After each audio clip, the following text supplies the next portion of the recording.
akkam jirtu nagaa keessanii bakka jirtan maratti nagaan waaqayyo isiniif haa baay'atu.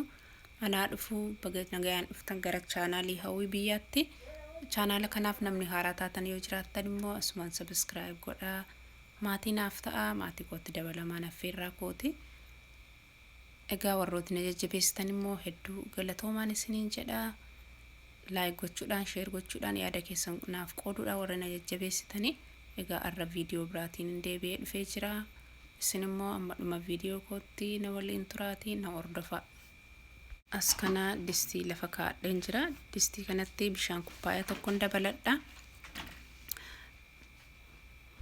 Bishaan kanatti sukkaara fallaana shoorbaa tokko walakkaan itti dabaladha.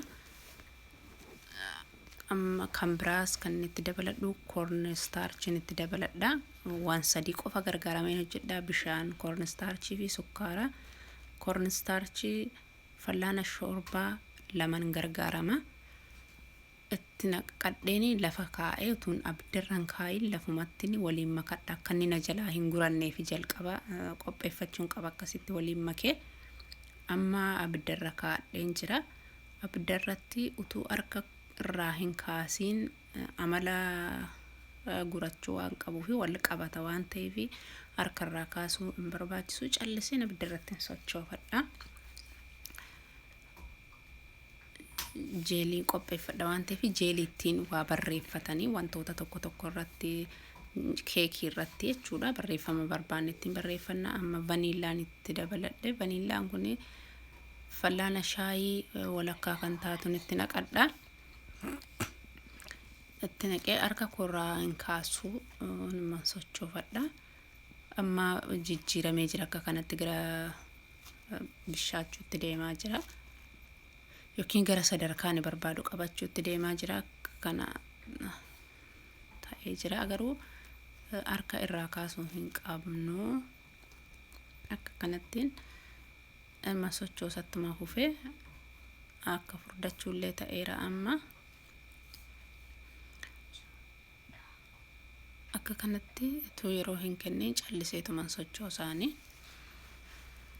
harka koo irraa hin kaafadhu. Amma gara xumuraatti dhufaa jira.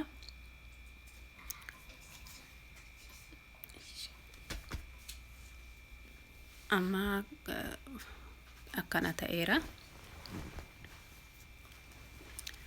Ga'eera amma jechuudha. Irraa kaaseeni lafa kaa'ee ammallee harka koorraan kaasu calliseetuman sochoosa. Kan taree yookiin furdatee wal qabata waan ta'eef nan sochoosa ammallee harka koo irraa hin kaasu yeroo muraasaa fi xiqqoon manna akka qabbanaa'u ta'utti tun yeroo hin kennin calliseetuman sochoosa. Akka kanatti itti fufeetumani kanatti sochoofadhee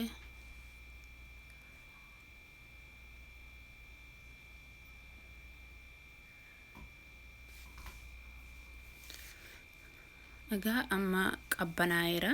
Qodaa kana lamaanitti bakka lamatti gargar qoodaa halluu lama qopheeffachuu waan barbaadeef halluu barbaanne amma barbaannes qopheeffachuu hin dandeenya. Magariisan qaba asii isinitti argama yoo ta'e diimaaf magariisaan qopheeffachuu barbaanne diimaaf magariisi kun halluu yookiin food coloriidha. Bifa barbaanne fayyadamuu dandeenya. Anas kana keessa diimaan xiqqoo ishee keessa buusee ittiin sochoosa. Kana kanatti walitti rukkutee waliin makadha. Akkuma argitan kana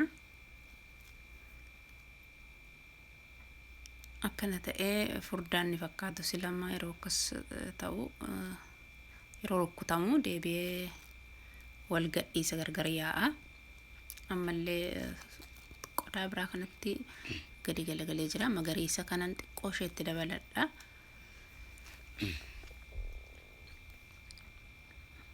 Salphaatti akka kanatti qopheeffachuun hin danda'ama.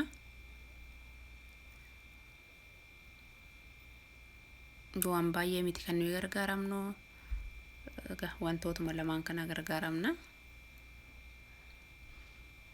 akkasitti kanallee akka kanatti walitti rukkutee qopheeffachaan jira.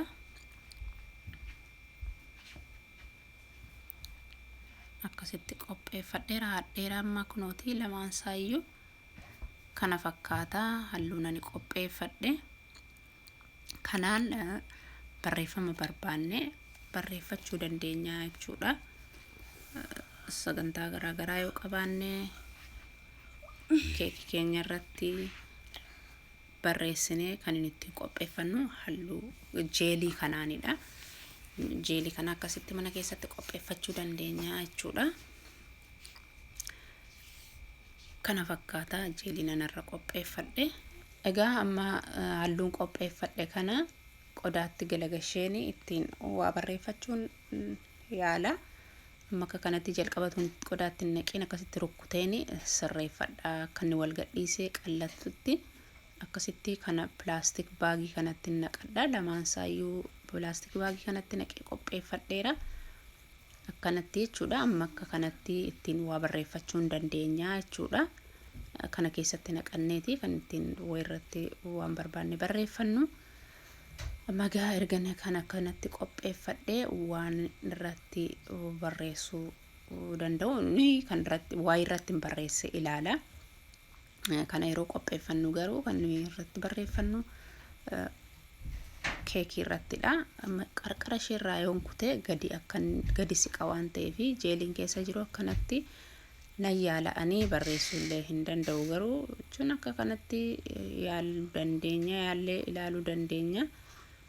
waan barbaanne irratti akka kanatti dursinee barreeffama isaa yaaluu dandeenya. akka kanatti kun egaa yaalii kooti. akka kana godheen nama rakkisa xiqqoo akkasitti irratti barreessuun garuu kanaanidha kan barreeffamtu qallattee nama barreessite waan ta'eef akka kanatti waan barbaanne barreeffachuu dandeenya. yeroo eebbaas yoo ta'e congratulation kan jedhu waanuma garaagaraaf sagantaa barbaanneef akka kanatti kanaan barreeffachuu dandeenya. happy birthday qofa miti kan inni barreessachuu kooti. barreeffama barbaanne keeka irratti ittiin barreeffachuu dandeenya. akkanatti yaaleera ani isinis yaalaa laala. egaa viidiyoon koo irraa kana fakkaata. akka kanatti muuxannoo nama barbaachisa. deemsa keessatti barreeffachuun hin danda'ama garuu yaaluun hin danda'ama. xiqqoo akkaataa isaan barreessanitti barreessuun namatti ulfaata. ta'uyyuu malee akkasitti shaakalanii barreessuun hin danda'ama salphaadha. viidiyoon koo irraa kana fakkaata ture. turtee amma ammaatti na waliin turtaniif hedduu galatoomaan isiniin jedha. egaa yoo viidiyoon kun isinitti tolee jiraate immoo like share subscribe godhaa. viidiyoo biraatiin amma walitti deebinutti nagaan naaf tura. biyya nagaa keessa tura. baay.